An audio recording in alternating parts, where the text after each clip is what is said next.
जीरी सूखती थी, उसके बाद डेयरी आनी शुरू हो जाती थी, बिकनी शुरू हो जाती थी और पूरे मूल्य पर देते 14 और 11 ये तो समर्थन मूल्य से ऊपर बेची जाती थी और सबकी बिकती थी। रहेगी ब्रीक जीरियों की बात, वो जीरी मतलब है ना पूरे व्यापार के हिसाब से पूरे रेट लेती थी। ऐसा माहौल था भाई, सारे किसान कारों में चलने लग गए थे, इतना माहौल हुड्डा जी के राज में रहा। तो हुड्डा जी की मतलब है ना, ठीक है, हम इनकी उस पर कार्यशैली पर मेरे ख्याल में तो सारे कांग्रेस से नाराज थे, आज उधर जा जाके उनके राजपाट बना गए हैं और लुटवा दिया सारा जन आधार, लुटवा दिया पूरा प्रदेश। तो कसूरवार तो हम भी हुए, कसूरवार अकेली भाजपा नहीं है, भाजपा की तो औकात ही नहीं है। और मुझे पता लगा है कि हमारे भूपेंद्र सिंह हुड्डा जी आज जनादेश देने आए हैं। तो देखिए, आज ये जनादेश आपको आदेश कर रहा है कि धज्जियां उड़ा दीजिए भाजपा की, वहीं घुसेड़ दीजिए जहां से ये निकली थी।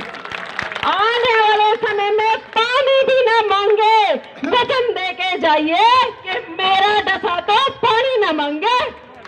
वापिस मुड़ के इन्हें डर लगे कि हरियाणा में ना घुस जाए। आप लोगों को उसी दिन होश आ जाना चाहिए था। इतनी बड़ी गलती आप लोगों ने करी जब इन्होंने बोला था कि हरियाणा में नॉन जाट और जाट की लड़ाई है। आपको समझ जाना चाहिए था कि बांट दिए गए हो, एकता खंडित कर दी गई है। जाट तुम्हारा हक नहीं खा रहा, जाट तुम्हारे लिए बराबर खड़ा था और वो बराबर खड़ा मजबूत हाथ तुम्हारे शरीर से काट दिया गया था। लेकिन तुम समझे थे कि हमें भी सत्ता मिल रही है जाटों से, अब जाट नहीं हम राज करेंगे।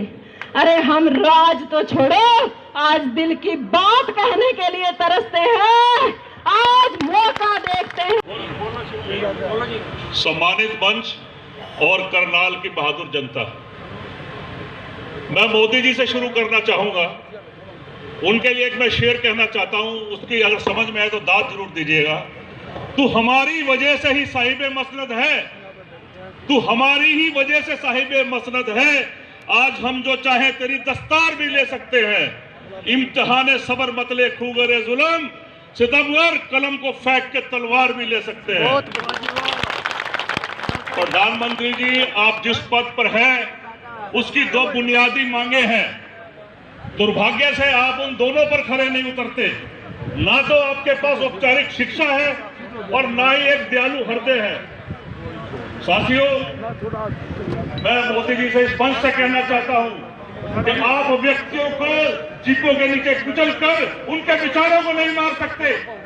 आपने उत्तर प्रदेश में जो तानाशाही दिखाई है, आपसे पूरा उत्तर प्रदेश निकल चुका है। साथियों, हरियाणा आपसे निकल चुका है। मैं ये कहना चाहूंगा कि इनके प्रवक्ता टेलीविजन पर आकर बहुत ही शानदार तालियां बजाते हैं कि शेयर मार्केट 1000 पॉइंट ऊपर हो गई। इस देश की जनता का 4.6% सिर्फ इनकम टैक्स में है। तो यानी 5-6 करोड़ लोगों को आप सारी जनता समझ लेते हैं। आज का अगर आप पॉपुलेशन क्लॉक देखें तो हमारी जनसंख्या 140 करोड़ है। अगर टैक्स पेयर 4 कारें ले लेता तो आप कहते हैं कि हमारी अर्थव्यवस्था ऊपर बढ़ रही है। पिछले 10 सालों में हमारी जो अर्थव्यवस्था है 2.71 ट्रिलियन है, तो उसमें से भी मैक्सिमम वृद्धि मनमोहन सिंह जी एक पहले 4 सालों में हुई, यानी 2014 तक। डॉलर की कीमत जब मोदी जी आए पावर में तो 59 रुपीज थी, आज 73 रुपीज है।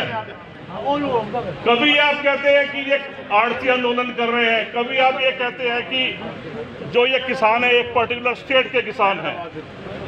साथियों, आज सारा भारत और सारी कांग्रेस ये 2 ही विपक्ष रह गए हैं और कोई विपक्ष नहीं है।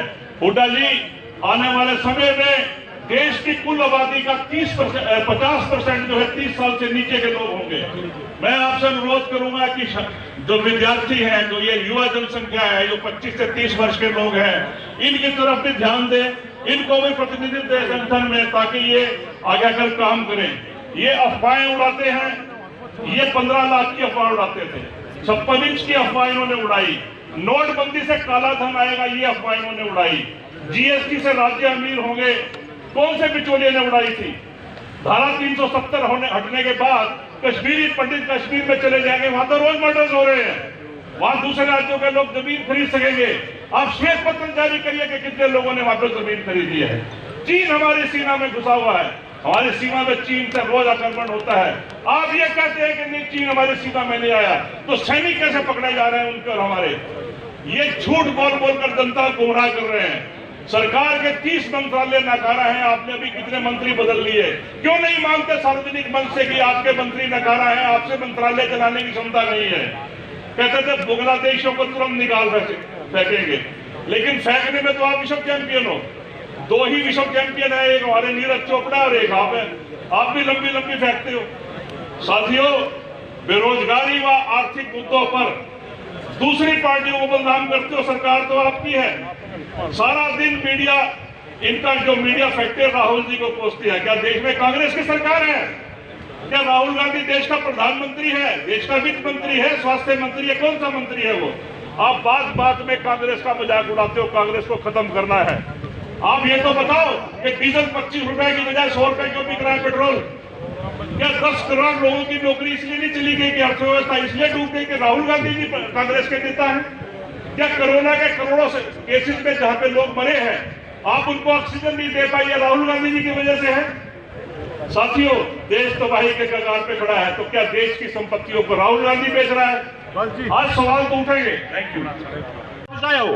आज तक कोई बात करी हो और 65 साल ही कांग्रेस में ना गुजारी हो, ये क्या बात होती है? मैं ये चाहता हूँ भाइयों, एक तो जो सी गुटबाजी को जो हम ये दिन देंगे भी, गुटबाजी को हम आगे वो बढ़ने नहीं देंगे। हाथ खड़े करके दिखाओ भी आप गुटबाजी नहीं बिठाएंगे।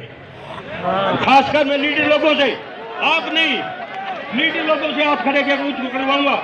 जैसे हमारे हाथ खड़े करवाते हैं भी हाथ खड़े करो, हम भी करवा सकते हैं हाथ खड़े। गुटबाजी बस भाई हम नहीं देंगे, गुटबाजी नहीं होनी चाहिए। एक तो बात ये, एक भाइयों भी मतलब है ना, कसम खा के जाओ लीडर जितने भी ऊपर चढ़ने खातर टिकटा के भीड़ करें, खाम खाई दाने बनाने के ले रहे, फिरनिया का वो करते फिर, ये कोई बात थोड़ी है। वहां भीड़ बढ़ाते हैं वहां दिल्ली में, क्यों बढ़ाते हैं? अपना कद समझ का कांग्रेस का कार्यकर्ता बनकर उतनी चलेगी उसकी, उतनी बात उसकी रहेगी। तो वो ये कसम खा के जाए भाई यहां से मारेगा, अगर टिकट मिले हम कांग्रेस में बने रहेंगे। कांग्रेस तो जीतती जिताई है शुरू की, सारे जितने भी है नहीं, कांग्रेस तो मरती नहीं। कांग्रेस के अंदर तो 36 जाति हैं, कांग्रेस तो मरती नहीं। तुम सब सुधार लो अपने आप को लीडरों, सीधी बात है कांग्रेस है। और जय हिंद, जय भारत। अमर जी गलती क्या